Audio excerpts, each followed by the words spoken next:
Hey, it's me, your boy, Autor Deluxe. Clearly this is like a work in progress, much like my life, and I'm not the lighting champ, so you're either gonna have like reflections in my glasses or like this weird fucking shadow on this stupid shirt, like fucking tunic ass. You get a level of fat and you just kind of have to go with what fits. And like I oddly like camo and shit. Now I don't understand, but that's neither here nor there. Um, I made it, and it's never really over. But I mean, I made it to 2 years sober. We're looking at June 7th, 2020. That's today's date. I quit on June 7th, 2018, the day the Washington Capitals lifted the Stanley Cup. That's when I took my last drink.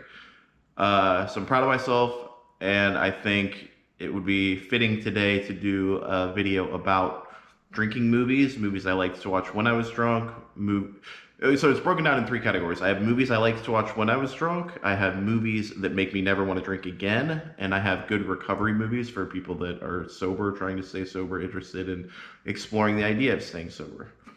So let's dive in. So first we have movies that I enjoyed when I was drunk, or I have like particular drunk memories with them. Um, I watched a lot of fucking movies when I was drunk because I was always drunk for the better part of the last 10 years. So kind of hard to pinpoint too many. I remember really enjoying Tootsie. I watched Tootsie when I was drunk and I really affected me for whatever reason, but kind of the backfiring part of watching movies when you're drunk is I don't fucking remember Tootsie, so I probably need to see it again. Tootsie was good. Evil Dead, the Evil Dead remake. I snuck a flask into the theater and saw the Evil Dead remake, which is the movie's highly underrated. I'm not really necessarily a big fan of the originals, so I don't really get like my fucking panties tied in a knot about remakes or for that particular remake. So I really liked it. I thought it was incredible. I like when movies go all the way. It's like a heavy metal as fuck movie, which is rare. Like a lot of horror movies, a lot of movies lately, like they're not even horror. It's like they hype it up as this great horror movie, and it's just like a thriller. I think The Lodge kind of fell into that. It Comes at Night kind of fell into that. Movies I've talked about before, but the Evil Dead remake, I think 2013, it goes there. It's scary. It's gory. It's bloody. It's well done. It's well made. Performances are pretty good. It's good. It's really good. And yeah, I enjoyed it drunk. I fucking Jack Daniel's black or Jim Beam black, like the higher percentage. Put that in a little flask. Went down to the boardwalk and saw Evil Dead. Another movie for whatever reason, I have memories of watching drunk is Evocator. This is the documentary about Morton Downey Jr. He was kind of like Glenn Beck on steroids. He was this right-wing 80s talk show guy. He kind of predated Jerry Springer, predated Sally Jesse Raphael, all the trash TV, Jenny Jones. Yeah, he was this insane right-wing person who would have guests on. He would call them pukes. He would smoke on set. He would basically do everything short of spitting on his guests and just rile up controversy. Like he would have members of the Klan on. He had Jesse Jackson on. He had Ron Paul on. It just that type of show, like the proto Jerry Springer. For whatever reason, that documentary, normally a documentary about something exciting isn't as exciting as the thing itself. But I've tried to watch old episodes of the Morton Downey Jr. show, and it's hit and miss. But that documentary, it is almost like a best of compilation, as well as just a really good story and look at Morton Downey Jr.'s life. So I enjoyed that movie drunk. I have a big poster of it. I remember I reached out to one of the producers on Twitter. I was like, where can I buy this? And he was like, send me your address. I got you. So thank you. I forget. There's like 3 producers on that movie, so I forget which one it was, but thank you. Another movie I enjoyed drunk, either Wayne's World. I've watched those movies drunk about 1,000,000 times. What needs to be said about fucking Wayne's World? If you know, you know. If not, if you haven't seen Wayne's World in 2020, you go see Wayne's World. Turn this off and go see Wayne's World, 1 or 2 or both. And the other movie I really like to watch when I was drunk, no, 2 movies. Miracle. I loved watching Miracle drunk. That movie makes me feel patriotic. It's the movie about the 1980 Olympic team that beat the Soviet Union, Team USA. And Goon. Goon is the other one. That's another hockey movie. But it's got specific beats, specific laughs. It's well written. It's funny. The performance by Sean William Scott is great.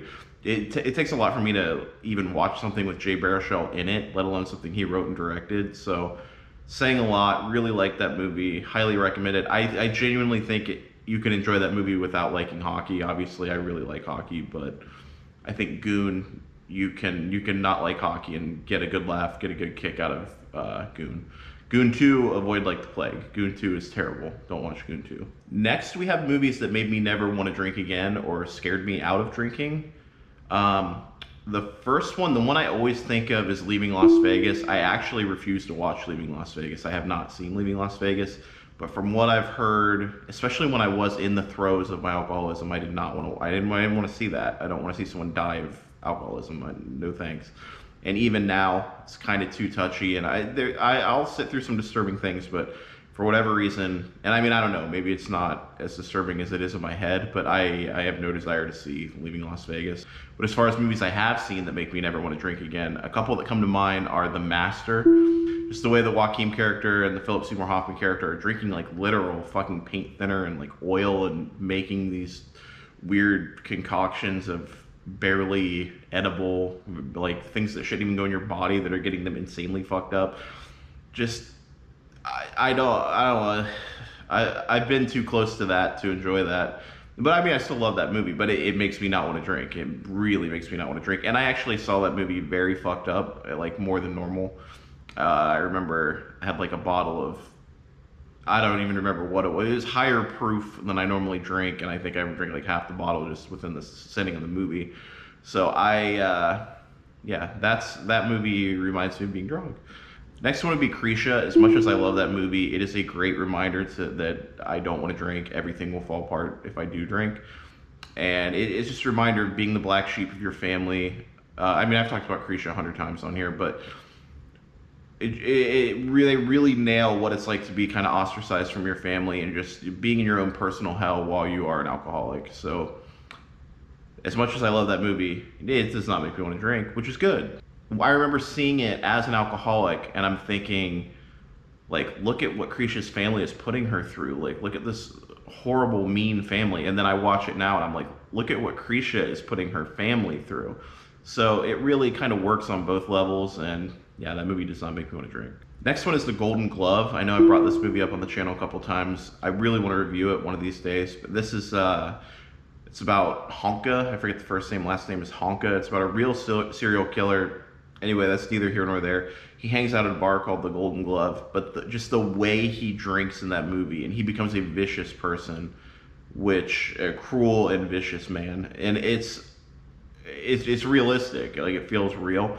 Obviously, it's heightened, and he's a literal serial killer, but it feels real, and just the way he drinks is real. It looks real. Yeah, he like filling like a pint glass with cheap vodka, which is what I did. And drinking just like dollar store generic orange drink with a pint glass of vodka. Just take a sip of one, take a sip of the other until it's empty, and then you're got the next handle ready. When that handle's empty, that hits way too close to home, and it's kind of fucking freaking me out thinking about it right now. Frag die Dame mal, ob sie was trinken möchte.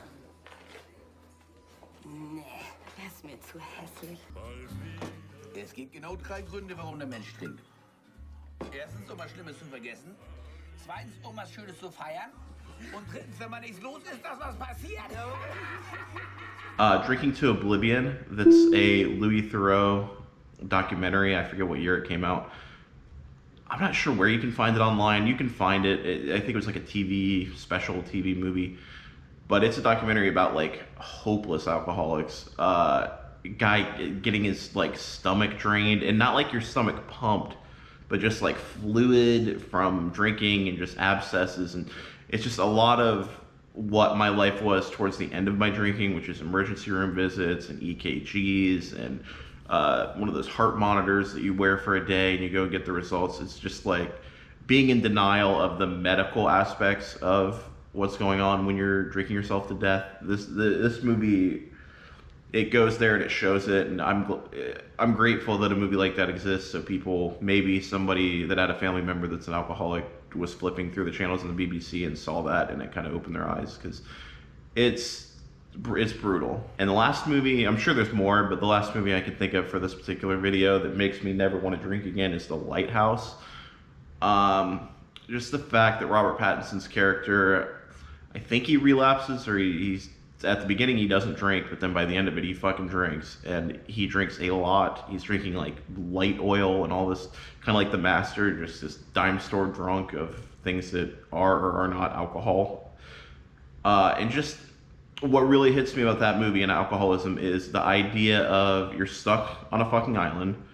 And I know in my worst times of drinking, this movie came out after I got sober, luckily, but this movie, just the idea of you're on an island and you have a finite amount of alcohol. The idea of a finite amount of alcohol when you're an addict is terrifying.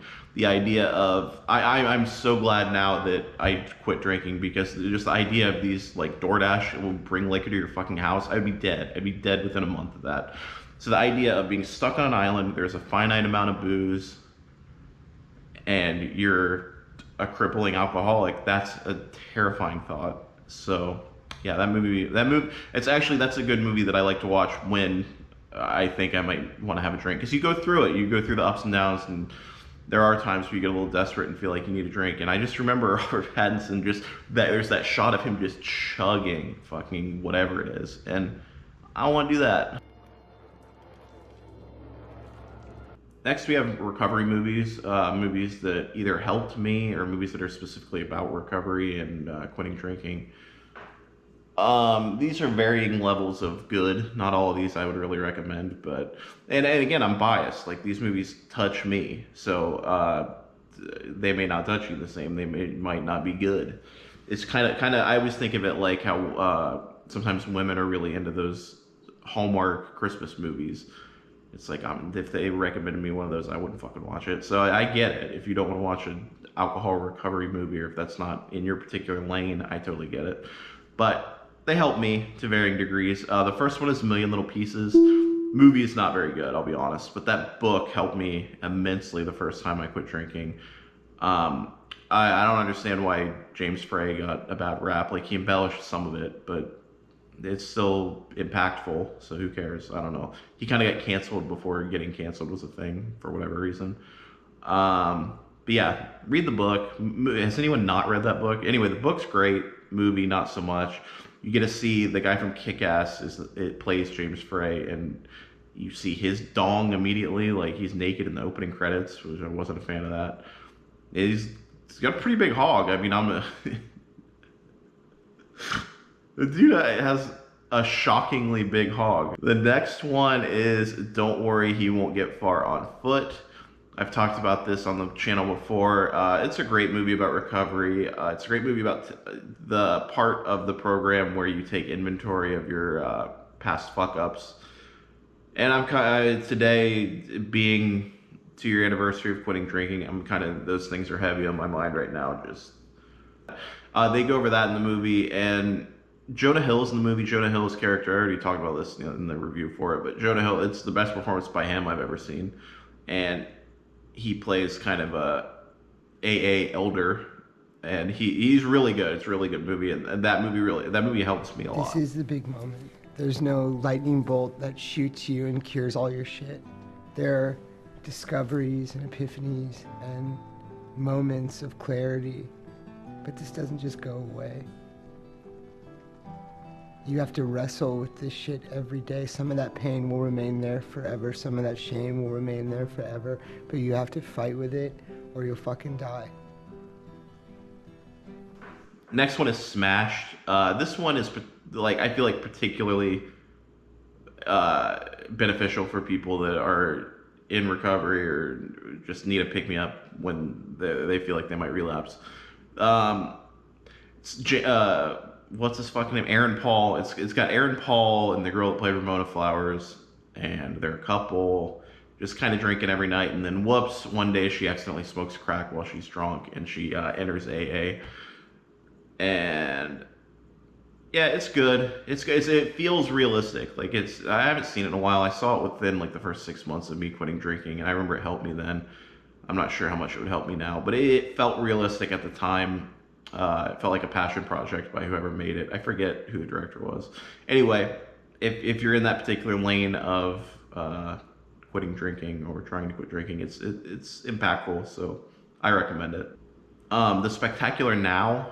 I don't know why people give that movie a bad rap. It is kind of like, I guess because it's young people, and a lot of A24 fans are young people, and it was kind of the A24 before it was cool movie, so it's kind of cheesy to bring up. I don't give a fuck. Anyway, it's good. It's very, a lot of the issues of just being the drunk guy, being the jovial drunk guy when you're a kid, when you're that age, when you're 16, 17, 18, and just using that as like a buffer for social situations, as a buffer for going to work, as a buffer for relationships, and just being, he kind of comes to the realization that it's in his genes and he's kind of fucked one way or the other, and just how he wants to use that knowledge to like either push some loved ones away, bring some in closer, in order to for them to not be kind of in his path as a destructive person with a genetic alcohol problem. I thought this movie was really good. I recommend it. I think this one kind of transcends. I think you can enjoy it even if you don't have an alcohol problem. It's a really good movie. And the last one is The Way Back. There are two different Way Backs. There's the like early 2000s one with Colin Farrell and like getting out of the gulag or some shit. It's not that one. This is the one came out either last year. I think it might have come out this year. Ben Affleck playing a alcoholic turned basketball coach. It's pretty good. It feels authentic, especially because knowing Ben Affleck's actual personal history with alcoholism, it feels real. It feels like he's you can tell he's been there, and it's a good film. That one I think as well. Like even if you're not a sports person, even if you're not a recovery person, you can enjoy that movie. And it's kind of good because it's not necessarily a redemption story. I like that. I like when things like when the person doesn't always get better. That's not a spoiler. Yeah. In real life, it's bad, but in a movie, it can. That's how life is. So it feels realistic when that happens.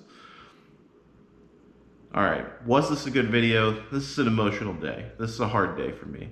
I don't really know why I'm making a fucking video. Follow me on Instagram at Auteur Deluxe, on Twitter at Auteur Deluxe, and on Letterboxd at Ween, Ween. Thank you. Have a good day, and salute.